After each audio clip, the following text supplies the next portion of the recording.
As always, what a wonderful morning so far.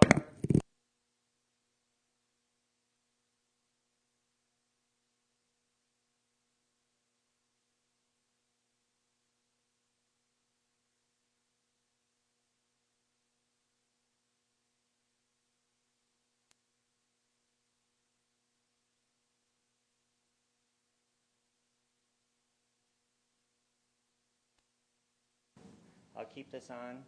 There we go. You can hear me better now? Excellent. Okay. We'll keep this going. Chris, I heard you say that you're receiving a lot of high blood pressure from all the emails, and I couldn't help but feel personally responsible for that. As I have contributed a lot of the... do what now? Am I good? Okay. Use a podium mic? Is that what we're going to do? Okay, we'll do that. We can adapt. All right. And Beth and Carolyn, it's good to have you both with us. I sensed a kindred spirit in Beth's music as I listened to it earlier this week. And then the music that she's sharing with us today is so provocatively, revolutionarily simple that I am you and you are me, and that our well-being is wrapped up in each other. And in a world where there's a lot of excuses to find reasons to exclude and to separate, we choose love, which brings us together. And that's tough sometimes. Beth and Carolyn are going to help me a little bit later on in my talk with a meditative piece tied in with this morning. Carolyn has done some meditative stuff with us in the past, and so we asked her music-based therapy and transformational spiritual experiences are something that I believe music brings to this conversation that is so important. I feel oftentimes inadequate coming up here and simply sharing words, because what I'm talking about this morning is about the things that happen when words go away. It's about this space of cultivating awareness, or as Nelika said in her meditation, walking down the street heart first. What a beautiful thought. To bring our whole self and our heart, as vulnerable as it is, into this world that is very, very bent on telling us all the ways that we are separate. In this series, we've been in I'll do a quick recap for you. And in week one, we talked about the conscious mind. The conscious mind is the part of us that perceives this thing that we call reality. And I would put both the us and the reality in air quotes, because those are some complicated phrases. But we first explored at the high level this conscious mind and the unique thing about consciousness, which is something that we don't even fully understand. And then we got a little bit deeper in week two, and we talked about the thinking mind. And that's the constant stream of thoughts that shape our identity as we go through the world. Even as we go through it heart first, we have people say and do things to us, and we read the news, and we engage in this world, and it brings us down, and we have to choose to keep moving forward. And that constant stream of thoughts in our thinking mind wants to shape our reality. And for most of us, that is where most of us spend our time, is in the thinking mind. We identify with our thoughts, and it's very easy to think that our thoughts are us. Last week, we got even deeper as we were peeling back these layers, and we talked about the ego and how the ego is the storyteller that clings to these roles, these labels, that identifies with this idea of separation. And what you see in our world and what you see in our country now is heightened ego states, responding and bouncing off of one another.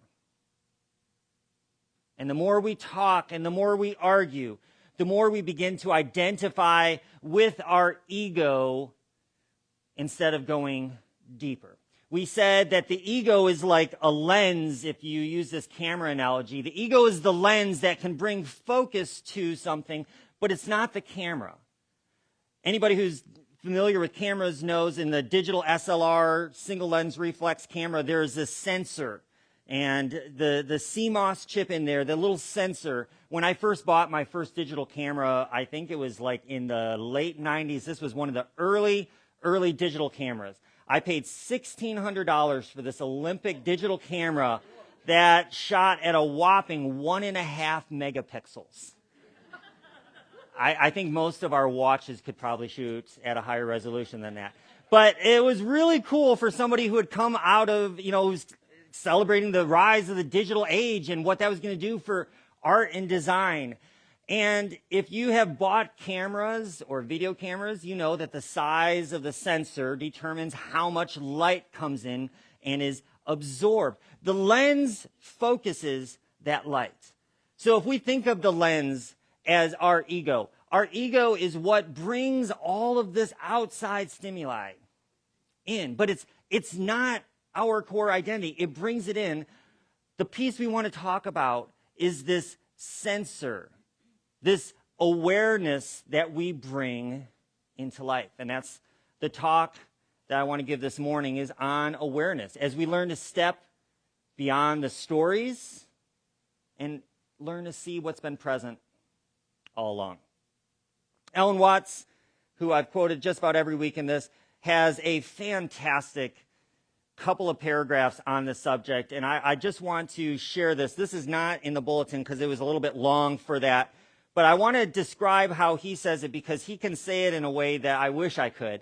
He says, we suffer from a hallucination, from a false and a distorted sense of our own existence as living organisms. Most of us have the sensation that I myself is a separate center of feeling and action, living outside of and bounded by the physical body, a center which confronts the external world of people and things, making contact through our senses with the universe as both alien and strange. He says, everyday figures of speech reflect this illusion. We say things like, I came into this world. We say things like, you must face reality. Or we talk about the conquest of nature. This feeling of being lonely and very temporary visitors in the universe is in flat contradiction to everything known about humanity and all living organisms in the sciences. We do not come into the world, we come out of it as a leaf from a tree. As the ocean waves, the universe peoples. Every individual is an expression of the whole realm of nature, a unique action of the total universe. This fact is rarely, if ever, experienced by most individuals. Even those who know it to be true in theory do not sense or feel it, but continue to be aware of themselves as isolated egos inside of bags of skin. We move through this world identified with this ego identity. Because from the time we were young and we were given a name, and then we began to interact in the world, in daycare, with our siblings, with our parents, parts of our identity were reinforced, and we began to form this identity of who we were and who we are. But it's an incomplete picture. It's easy to cling to the ego. It's easy to cling to these labels and identities as the parts of ourselves that are us. But I would venture to say that most of my spiritual work, most of my deep inner work has been to try to identify less with this part of me that I think of as Brad. And you get too far down this rabbit hole, and it can get you into some weird headspaces. You start referring to yourself in the third person, which always feels weird to other people. But you begin to realize that that's a probably a more accurate way to connect with yourself. You found yourself like Prince, if anybody remembers his phase, the artist formerly known as Prince. There's times that if I get too deep into this process of growth and connection that I realize that I'm not Brad, but I'm the person that many other people think of as Brad. And there's a whole lot of descriptive labels that can describe me and have described me. But they're surface level descriptions. There is another self, more really us than I. There's a deeper part of ourselves that is an unbridled, deep awareness. Ram Dass talked about how the ego is in the domain of separateness. And the more we identify with our ego, the more we identify with this idea of us as separate from. My mantra this year, instead of a resolution, I have in the past chosen either a single word or a phrase or mantra to carry with me through the year. And this year, I've actually chosen this word that is the title of this talk, the word awareness. And it's part of a longer phrase by Ram Dass. The mantra that he would say often is, I am loving awareness. I am loving awareness. This has been a mantra for me that I've come back to time and time again, but this year especially, I'm trying to take this idea of awareness into life, into my meditations, into my relationships. Ram Dass says it this way. He says, we have to get out of our minds, our thinking minds. He says, I'll tell you how I do it by using this mantra or a phrase. I am loving awareness. Loving awareness is the name for soul, which you really are. It leads you to love everything you are aware of. The sky, the room, your body, other people, until you go deeper and deeper in that love. Now, what is the problem with awareness? The problem is that in a world like the one that we live in, it can be very difficult to open our hearts and to be fully aware. It's almost easier to keep the governor kicked in a little bit and to keep our awareness at a minimum. Because as long as we're identifying with our ego consciousness, as long as we're identifying with these labels and these roles, we can wrap our heads around them. And we can feel confident when we build up our ego in this domain of separateness by excluding others and demeaning others and seeing ourselves as separate or other than. And some days it can feel like when we open our awareness that there is this raging storm. And yet if anybody's done meditation and has tried to connect with your breath and has sat for a moment, like we're going to do in a few minutes here in meditation, you're aware that there's not this calm, tranquil space in our head, that more often than not, our mind chooses to connect with our ego identity. And our mind latches on to these thoughts, these opinions that come and go. And we identify with them, and we can get swept up in them. But what if we could hold everything? Even our grief, our anger, our disillusionment, our disagreement, in a spacious awareness, instead of being caught up in it. When you were a baby, you entered this world with complete, wide open awareness. The exposure of your awareness was wide open as you took in the world around you. And if you've spent any time around a child recently, you know what it feels like to be connected to someone who is fully aware and taking in the world.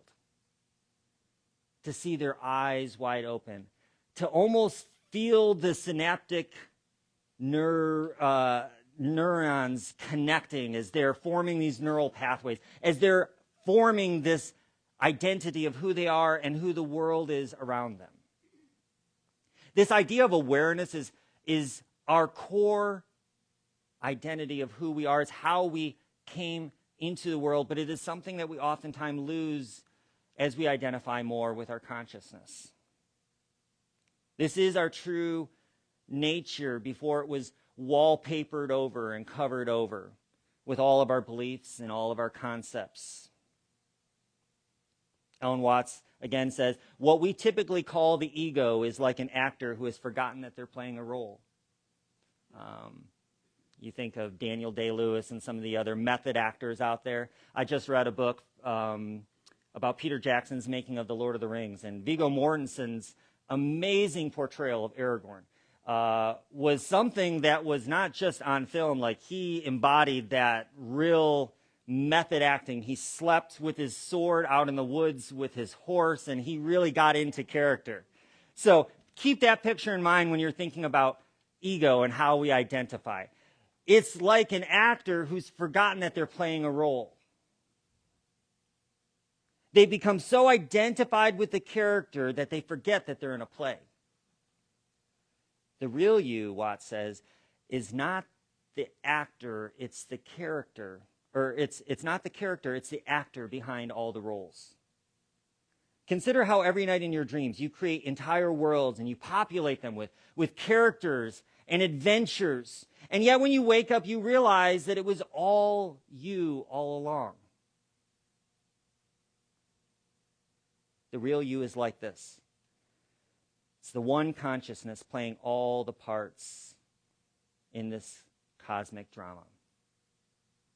So if I were to narrow this down into something that we could kind of think about and use this week to spend some time in meditation, it would be this phrase that awareness and loving awareness sees, S-E-E-S, but it doesn't seize, S-I-E-Z.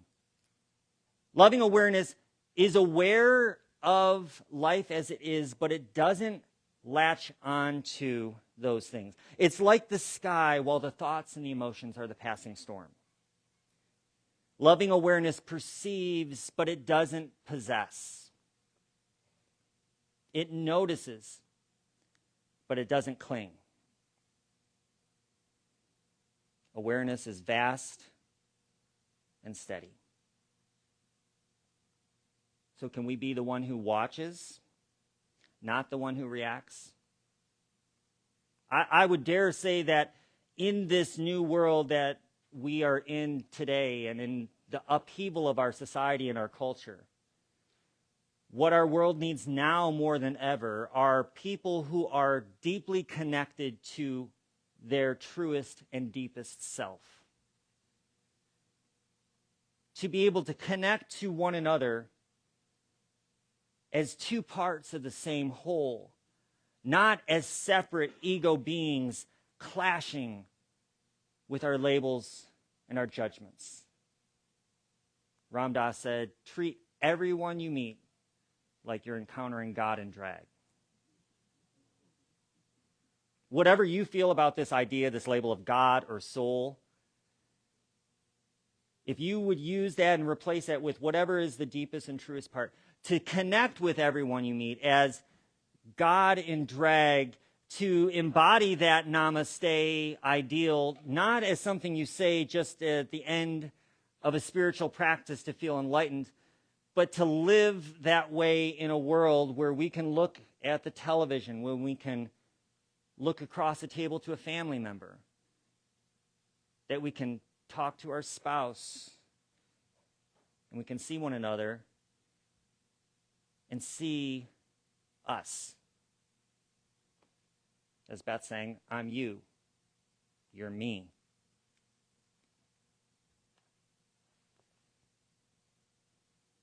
I'm going to invite Beth and Carolyn back up, and I want to just do a practice with us here because, like I said, it's it's rather challenging to give a talk with a bunch of words on something where words are oftentimes one of the least helpful ways of connecting with this concept.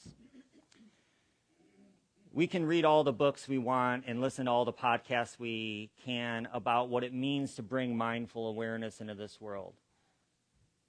And yet the simplest way to do it and the most complicated thing to do is to simply sit and to be.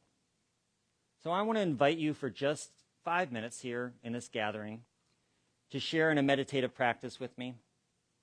I'm going to encourage you to kind of sit up straight in your seat, put your feet firmly on the floor for just a moment. You can let your hands rest comfortably in your lap, and you can close your eyes as we just bring some awareness for just a moment to this space.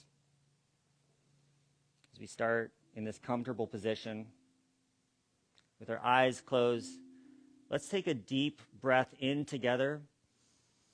Breathe it out with a sigh.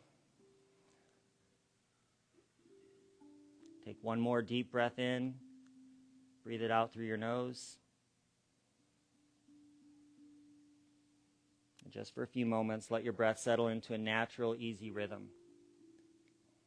Nothing to change. Nothing to control, just watching.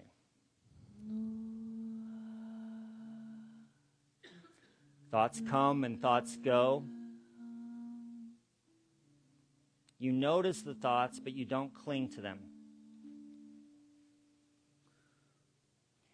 Bring awareness to the noises around you. Sound of the kids behind us. The music, the vocals.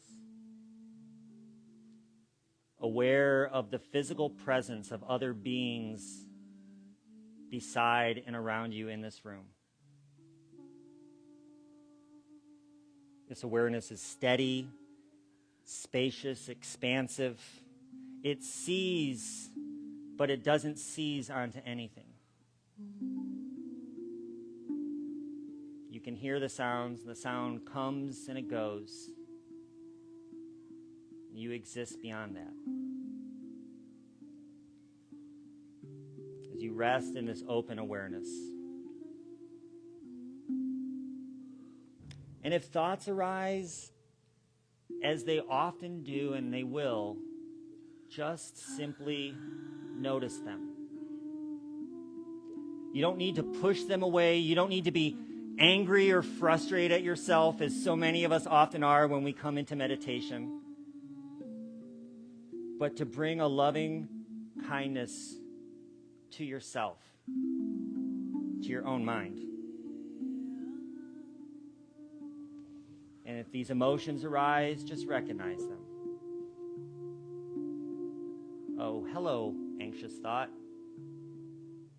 Hello, intrusive thought. Self-consciousness. You don't need to fix these thoughts. You don't need to push them away. Just simply be aware.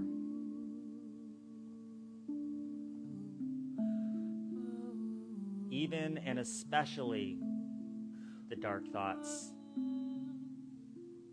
As Rumi reminds us, the dark thought, the shame, the malice, meet them all at the door, laughing, and invite them in.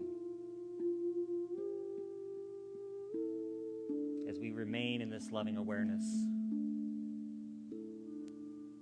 And as you breathe in, let these words be our mantra. I am loving awareness. I am loving awareness.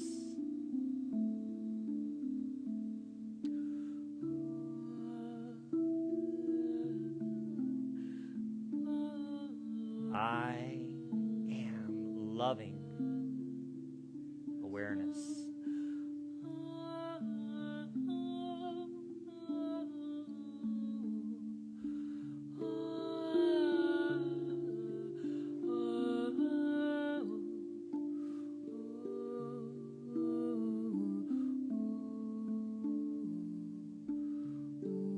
state of the world, with all of the stresses that we walked in with that conflict that's been hanging in the back of our head, those news reports that we just can't shake, that feeling of dread, that anxious energy, we simply notice. But we let those things go. They come and they go as clouds in the sky or as a leaf going down the river. We can notice, but we don't cling. Nothing to force, nothing to resist.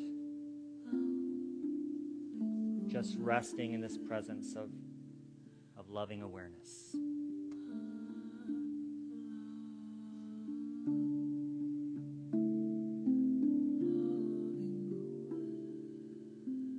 I am loving awareness.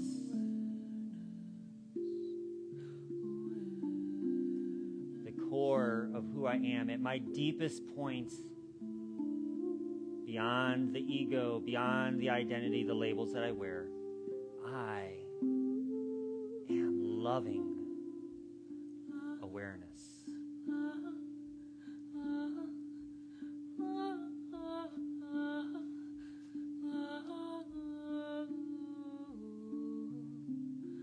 I'm going to invite you to just sit for just a couple minutes as we use this musical time to just allow this mantra to sink deeper into our hearts and our beings.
Bring our attention back to this space, to this present moment.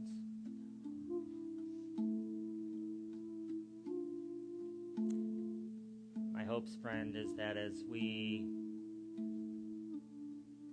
take this resting point in this series, that we can carry this idea with us into the world that so desperately needs it, that you can bring your truest and deepest self